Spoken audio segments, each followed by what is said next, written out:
बाबू साहब को मेरा सत नमन। मंच पर बैठे हुए मेरे साथी भंवर जी बेगवंशी जी, हमारे वरिष्ठ साथी गणपत मेहरा जी, भाई जगदीश जी, रणजीत जी, टाक साहब, हमारे बहुत पुराने संघर्ष के साथी बहरूलाल जी, प्रकाश भाई, और भीलवाड़ा में जो संघर्ष की जो मिसाल आपके सामने है भाई मोतीलाल, सौभाग्य जी हमें हमेशा मदद करते हैं। मैं मातृशक्ति को भी नमन करता हूँ कि आप बहुत मजबूती से आए, क्योंकि विचार में मजबूती होती है, संख्या कम ज़्यादा होती रहती है। मैडम चावला जी, मैडम बैरवा जी, मेरी और जो मातृशक्ति बैठी है, उन सबको बहुत बहुत धन्यवाद। और मेरे भाई साथी जितने लोग बैठे हैं सबको मेरा बहुत बहुत प्रणाम, नमस्कार, जय भीम।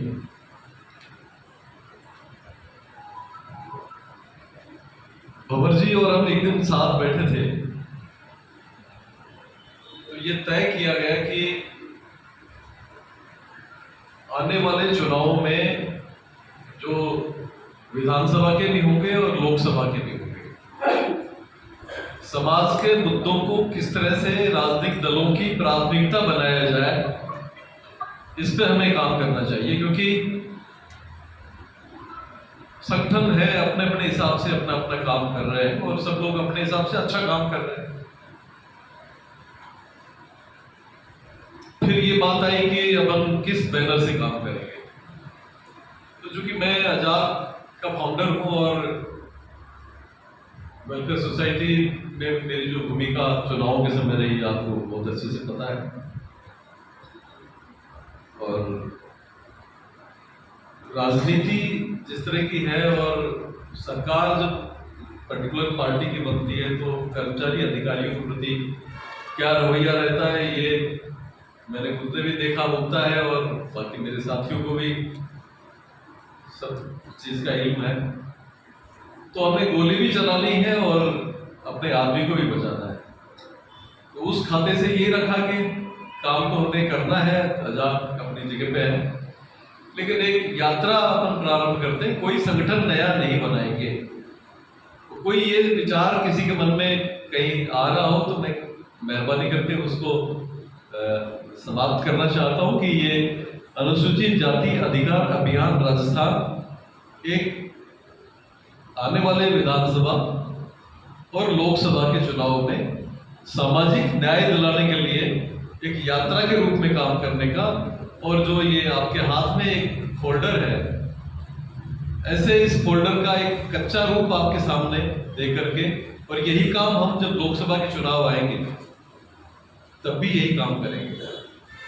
ये आपके मुद्दों को, राजनीतिक दलों को उनकी प्राथमिकता में, उनके मैनिफेस्टो में जगह देने के लिए और उनको आबद्ध करने के लिए, पाबंद करने के लिए कि 77 साल तक ये समाज आपको आंख बंद करके वोट देता रहा, और आपने समाज की जो दशा और दिशा जिस तरह से जानी चाहिए थी, उसमें जाने की दिशा में आपने बहुत गंभीर प्रयास नहीं किए,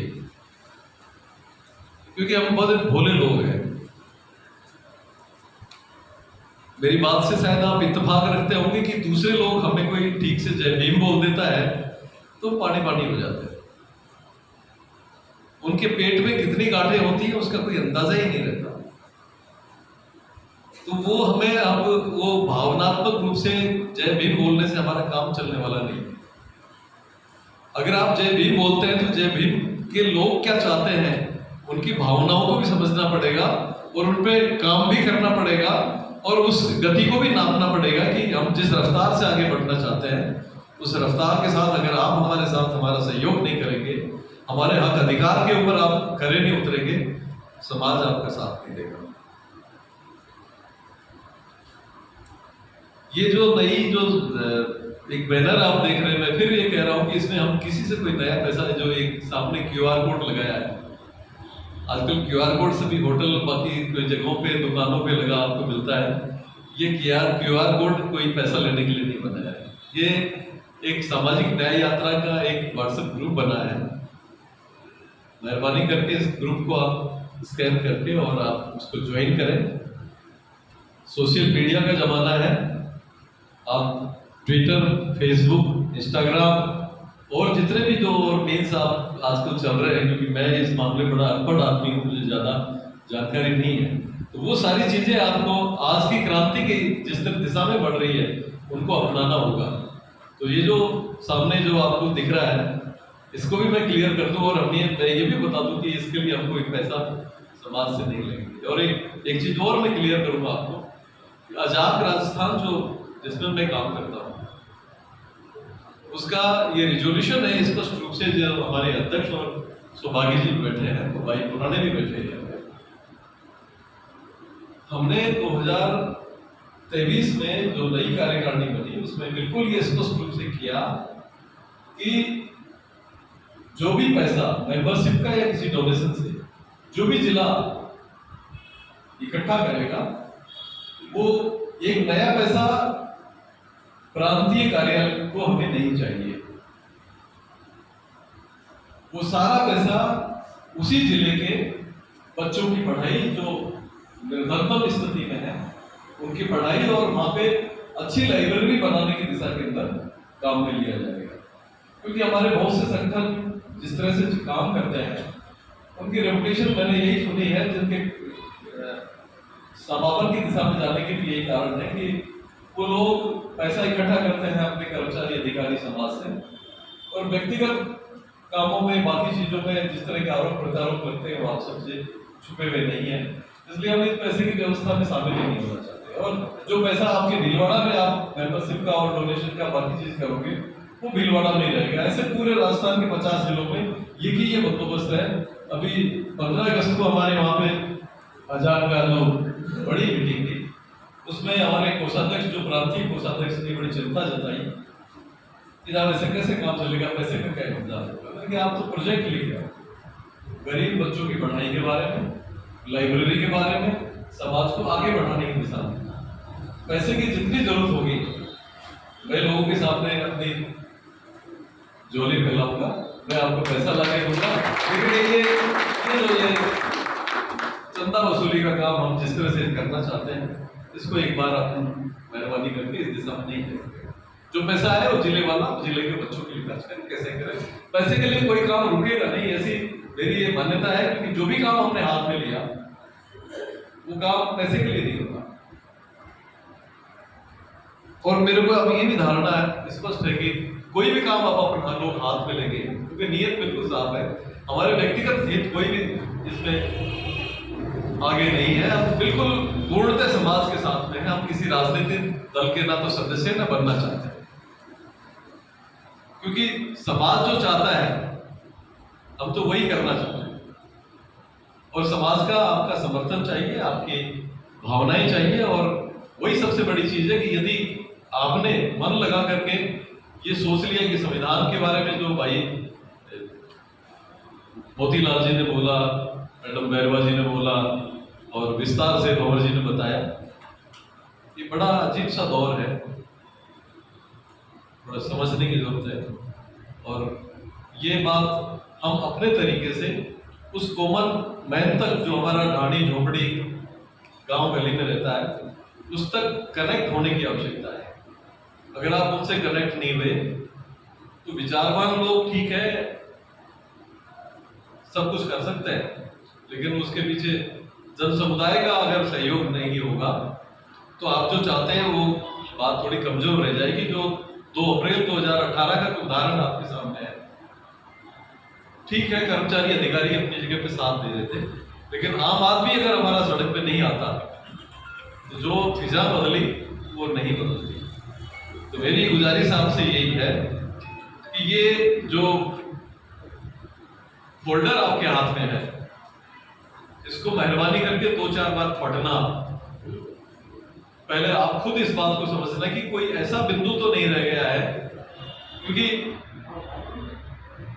कुछ लोगों के एप्लीकेशन ऑफ माइंड से जो चीज निकल के आती है वो परफेक्ट डॉक्यूमेंट नहीं होता है। परफेक्ट डॉक्यूमेंट ये तब बनेगा जब हमारे गांव गली में बैठे हुए आदमी से लेकर के और आप जैसे प्रबुद्ध लोगों तक उनके सबकी भावनाएं शामिल होंगी, सबकी जरूरतें शामिल होंगी, सबके सपने शामिल होंगे, तो ये दस्तावेज चुनावी घोषणा पत्र में शामिल करने के लिए एक डॉक्यूमेंट तैयार होगा। और उसकी टैगलाइन हमने दी है, हक है खैरात नहीं। हम ये अपना हक मानते हैं, कोई याचना नहीं करते। एक सबसे दिल की बात मैं ये कहना चाह रहा था कि जो 2 अप्रैल 2023 को जो जयपुर में महापंचायत हुई थी, भीलवाड़ा में जो समाज के जागरूक लोग थे उन्होंने भारी संख्या में शिरकत की थी। मैं उनका भी धन्यवाद देता हूं कि ऐसी जो इवेंट्स होती है, ऐसी जो आवश्यकता जो समाज को इकट्ठा होने की होती है, आपने बड़ी मुस्तैदी से मजबूती से उस महासभा में शिरकत की। और उसी महासभा में मैंने ये बात कही थी कि हम देने वाले बने, मांगने वाले नहीं। मैं उसी कड़ी में आज आपके पास आया हूँ। तो तब लोगों ने ये सोचा होगा कि ये कैसी लोक लुभावन बात है। मैं लोक लुभावन बात नहीं करता, मैं प्रैक्टिकल बात करता हूँ। उसी प्रैक्टिकलिटी में ये है कि हमारा हक है, कोई खैरात नहीं है, और हम अपना हक मानते हैं और हम अपना हक जानते हैं, इसलिए हम उसको हक को लेके रहेंगे। और ये दस्तावेज जो आपके हाथ में है, इसमें 2 अप्रैल 2018 के मुकदमों से लेकर के आखिर तक करीब 60 बिंदु इसमें शामिल है, जो हमारे समाज पर अत्याचार के अधिनियम से संबंधित मसले हैं, हमारे उत्पीड़न से संबंधित मसले हैं, इसी तरह हमारे बच्चों की शिक्षा के संबंध में मसले हैं, रोजगार के मसले हैं, हमारे आर्थिक विकास के मसले हैं, व्यापार के मसले हैं, उद्योग धंधों के मसले हैं, हमारे रोजगार करने वाले जो और दूसरे लोगों के लिए मसले हैं, हमारे नौकर पेशा वर्ग के लिए मसले हैं। और वो हर चीज इसमें शामिल है जो सरकार अपने बजट से, अपने खजाने से, हमारे टैक्स से लेकर के खर्च करती है। उसमें हम सिर्फ और सिर्फ अपनी आबादी 18% के हिसाब से सिर्फ 18% हिस्सा मांगते हैं, हम ज्यादा नहीं मांगते। ये हमारा हक है, ये कोई खैरात नहीं है। मैं दूसरी बात ये और कहना चाहता था कि उस हर चीज में अब समय ये आ गया, क्योंकि इन्होंने ये बंदोबस्त कर लिया कि आपकी हर जो पब्लिक सेक्टर्स थे उनको प्राइवेटाइजेशन करना चालू कर दिया, और जितनी चीजें थी वो सारी प्राइवेट सेक्टर में जाती। तो हम ये भी डिमांड करते हैं कि हमारा हर प्राइवेट सेक्टर में जो 18% जो भी एम्प्लॉयमेंट होगा, जो भी चीजें होंगी, उसमें भी हमारा 18% हिस्सा होगा। आप करिए प्राइवेट, सब चीजों को बदलिए। हम ठीक है, सब समझ रहे हैं, हम नहीं चाहते कि आप इस तरह के प्राइवेटाइजेशन करें, हम कतई समर्थन नहीं करते, लेकिन जितना भी प्राइवेट सेक्टर है उसमें भी हमारा 18% हमें हक चाहिए। हमारे एडवोकेट्स हैं, नोटरी से लेकर के AAG तक हमारा हिस्सा चाहिए। हमारे हाईकोर्ट जजेस में हमारा हिस्सा चाहिए। हमारे सुप्रीम कोर्ट में जो आपके 200 परिवार हैं, जिससे आपका हाईकोर्ट और सुप्रीम कोर्ट देश के चलते हैं, उसमें हमारी हिस्सेदारी चाहिए।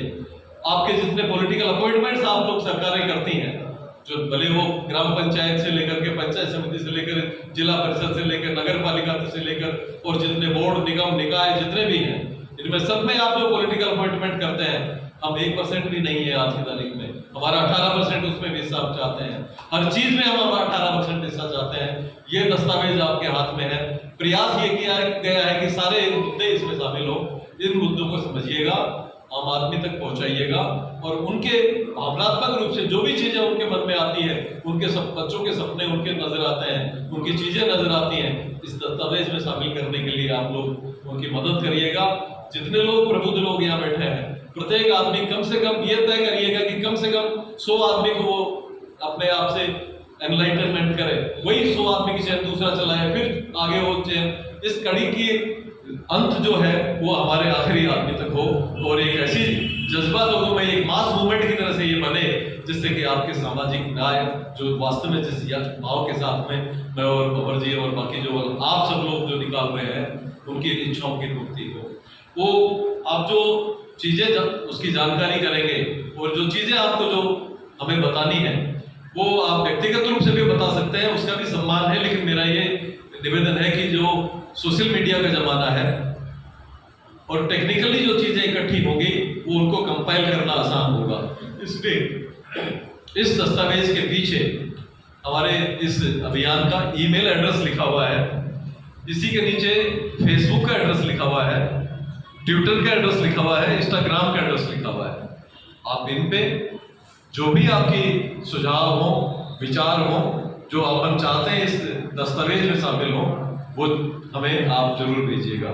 हम आपकी बार ये दस्तावेज को अंतिम रूप देने से पहले समाज के सभी प्रबुद्ध लोगों को, जो पूरे राज्य में 50 जिलों में निवासित हैं, उनको आमंत्रित करेंगे।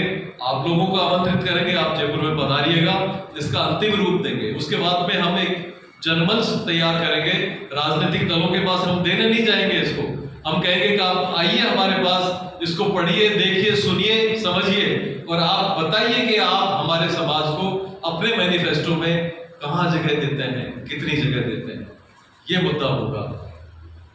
इस मुद्दे के अलावा एक चीज हम और करने जा रहे हैं, क्योंकि आप ये देखते हैं एक चिकने से पेपर में सारे राजनीतिक दल आपको बड़ी आशा एक मैनिफेस्टो तैयार करके देते हैं। उनमें एक दो चीजें जो आपको लोक लुभावन बातें होती हैं वो कह देते हैं, और वो चीजें हम सोचते हैं कि हमें सब कुछ मिल गया।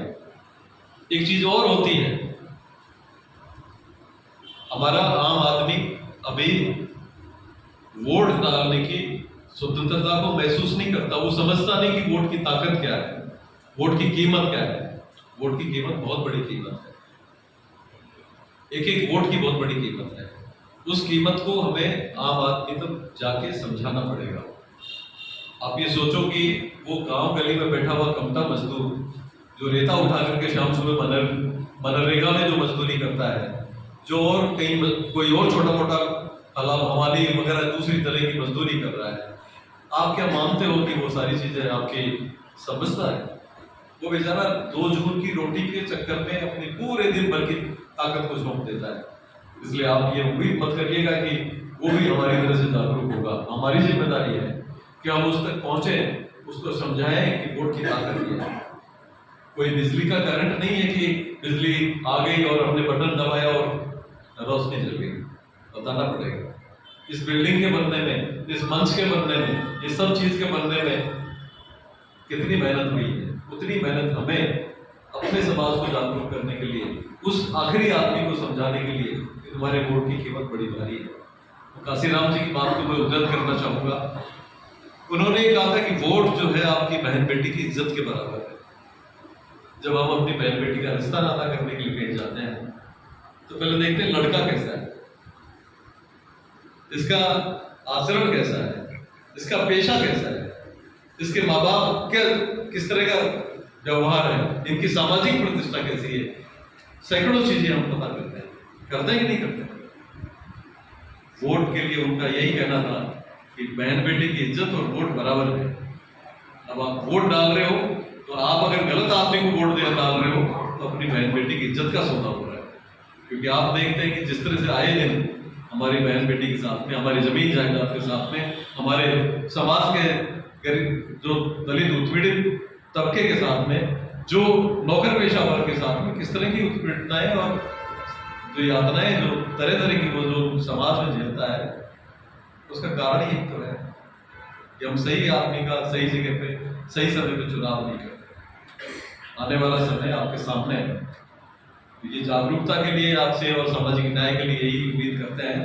ये बात आम आदमी तक अगर नहीं समझा पाए तो भले हम 100-200 आदमी बैठ करके कितनी ही अपनी पीड़ाओं का विश्लेषण कर ले, जागरूकता की बात कर ले, लेकिन अगर कॉमन मैन तक अपनी बात पहुंचा करके उसको कन्वर्ट नहीं किया तो याद नहीं निकलेगा। और मैं कह रहा हूँ असली ताकत वही है आपकी, असली ताकत वही है, क्योंकि हम तो वो उस समाज के सिर्फ 2% हिस्से को रिप्रेजेंट करते हैं जो थोड़ा पढ़ लिख करके छोटी छोटी नौकरियों में आके ज्यादा से ज्यादा क्या मिला, क्या किया आपके पास। नौकरी पेशा करने वाला आदमी ले दे के एक छोटा सा घर बना लेता है, एक छोटी सी गाड़ी है उसके पास हैसियत के हिसाब से होती है, बाल बच्चों की पढ़ाई लिखाई कर देता है। इससे ज्यादा हमारी हैसियत तक नहीं हो पाएगी। मुझे बताओ कितने लोग हैं जिनके यहाँ पे कपड़ों की बिलें लगी हुई, कितनों की या कोई माइंस आपका जिला जो है इसमें मैंने नौकरी की है, कितनों की खाने हैं, कितनों की एक्सक्लूसिव की कारखाने, फैक्ट्रियां और उनके कारोबार, 3 कारोबार महत्वपूर्ण तरीके से आपके जिले में होते हैं। कितने लोग बड़े प्रॉपर्टी डीलर्स हैं, कॉलोनाइजर्स हैं? कोई नहीं। ले देंगे छोटे मोटे कोई ट्रेडिंग करने में, और उनकी वो भी हमाली करने के अलावा हमारे पास कोई कारोबार है। वोट की ताकत को समझे और हमारे इस इलेक्शन मैनिफेस्टो जो पॉलिटिकल पार्टी के साथ हम ले जाना चाहते हैं उसको मजबूत करें, आम आदमी तक उनके आप अपना कनेक्टिविटी बिठाएं और वोट की ताकत को समझाएं। अगर जो राजनीतिक दल हमें हमारे समाज के मुद्दों को प्रॉपर तरीके से एड्रेस करेगा, हमारे संविधान की रक्षा करेगा, समाज उसके साथ जाएगा। अगर हमारे मुद्दों को एड्रेस नहीं करेगा, अपनी जगह नहीं देगा, समाज उनको बाहर का रास्ता दिखाएगा। आप सहमत हैं तो मेरी इस बात को मानिएगा, समझिएगा और इसको नीचे तक ले जाइएगा। एक चीज और हम करना चाहते हैं, जयपुर में हमने एक छोटा सा दफ्तर और डाला है साथ, उसको एक कनेक्ट रूम का नाम दिया है। इस सोसाइटी से हम कनेक्ट होना चाहते हैं। हम कोई जब कोई बड़े काम करते हैं तो लोग कहते हैं ये वार रूम स्थापित किया जाता है। हम तो बुद्ध के लोग हैं, हम तो कनेक्ट होना चाहते हैं, युद्ध में नहीं जाना चाहते। तो उस कनेक्टिविटी में यही करना चाहते हैं कि 200 के 200 कॉन्स्टिट्यूंसी आपके राजस्थान में, पॉलिटिकल पार्टीज जितनी भी हैं, भले वो कांग्रेस हो, बीजेपी हो, आप हो, लोग आरएलपी हो, बसपा हो, जितने भी पार्टी हैं, सब के सब अपने कैंडिडेट्स जो खड़े करने के लिए जो दावेदार होते हैं उनका पैनल तैयार होता है। आपके सहयोग से हम आपसे जानकारी चाहेंगे कि जितने लोग ये पैनल में आ रहे हैं और पॉलिटिकल पार्टी जिनके बारे में कंसिडर कर रही है, इनका जब समाज के साथ, किसी व्यक्ति के साथ या समूह के साथ कोई उत्पीड़न हुआ तो ये आदमी कहाँ खड़ा था? अत्याचारी के साथ खड़ा था या हमारे साथ खड़ा था या उदासीन होकर के दूसरों का साथ दे रहा था? महिलाओं के साथ हमारी जब इज्जत के साथ छेड़खानी हो रही थी, ये आदमी का। जब हमारी जमीन जायदादों पे कब्जे किए जा रहे थे, जब बातें हो रही थी, तो ये किस चीज में शामिल था? हमारे नौकर पेशा वर्ग के साथ इसका कैसा व्यवहार है? ये और जितनी भी समाज के साथ होने वाली जो घटनाएं हैं उनमें इसकी क्या भूमिका रही है? अगर वो नकारात्मक है तो हम उसके लाल घोड़ा लगाकर राजनीतिक दलों को देंगे कि ये वो लोग हैं जिनसे हमारा समाज कंफर्टेबल नहीं है, इनको मेहरबानी करके आप टिकट नहीं दें। अन्यथा हम एक बड़ी प्रेस कॉन्फ्रेंस जब आप फाइनली टिकट देंगे करके ये समाज से ये आह्वान और आगाह करेंगे कि ये वो अत्याचारी लोग हैं, इनको समाज बिल्कुल वोट नहीं दे और इनको हराए और बाहर का रास्ता। आपका सभी चीजों में सहयोग चाहिएगा और उस सहयोग से हम सफल होंगे, ऐसे मेरा विश्वास है। आप लोग इतनी भारी संख्या में आए, बहुत सम्मान दिया, बहुत मुस्तैदी से आपने हमारी बात सुनी और मुझे ये विश्वास है कि जो बात मैंने कही है और मैनिफेस्टो की बात आपके सामने रखी है, इसको आम आदमी तक पहुंचा करके इसको एक मजबूत रूप देंगे।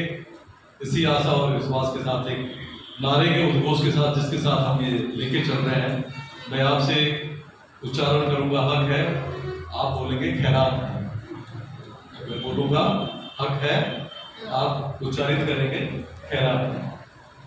हक है, हक है, हक है। जय भीम, धन्यवाद। जय भीम, जय भारत।